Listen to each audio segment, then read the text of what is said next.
సంఖ్యాకాండము 13వ అధ్యాయము. యెహోవా మోషేకు ఈలాగున సెలవిచ్చెను.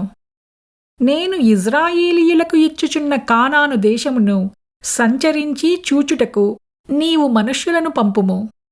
వారి పితరుల గోత్రములలో ఒక్కొక్క దాని నుండి ఒక్కొక్క మనుష్యుని మీరు పంపవలెను. వారిలో ప్రతివాడు ప్రధానుడై ఉండవలెను. మోషే యెహోవా మాట విని పారాను అరణ్యము నుండి వారిని పంపెను. వారందరూ ఇజ్రాయేలీయులలో ముఖ్యులు.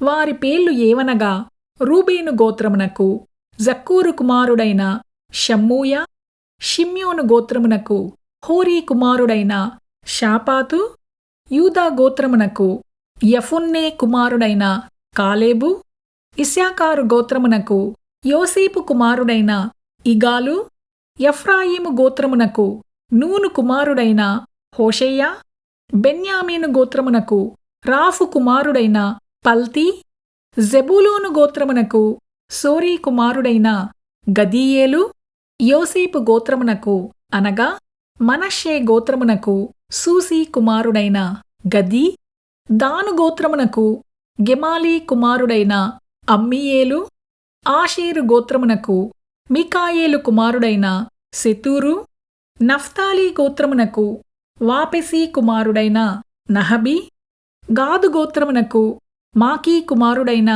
గెయూవేలు అనునవి. దేశమును సంచరించి చూచుటకు మోషే పంపిన మనుష్యుల పేర్లు ఇవి. మోషే నూను కుమారుడైన హోషేయకు యెహోషువ అను పేరు పెట్టెను. మోషే కనాను దేశమును సంచరించి చూచుటకు వారిని పంపినప్పుడు వారితో ఇట్లనెను. మీరు ధైర్యము తెచ్చుకొని దాని దక్షిణ దిక్కున ప్రవేశించి ఆ కొండ ఎక్కి, ఆ దేశము ఎట్టిదో, దానిలో నివసించు జనము బలము గలదో బలము లేనిదో, కొంచెమైనదో విస్తారమైనదో, వారు నివసించు భూమి ఎట్టిదో, అది మంచిదో చెడ్డదో, వారు నివసించు పట్టణములు ఎట్టివో, వారు గుడారములలో నివసించుదురో కోటలలో నివసించుదురో, ఆ భూమి సారమైనదో నిస్సారమైనదో, దానిలో చెట్లున్నవో లేవో కనిపెట్టవలెను. మరియు మీరు ఆ దేశపు పండ్లలో కొన్ని తీసుకుని రండని చెప్పెను. అది ద్రాక్షల ప్రథమ పక్వకాలము.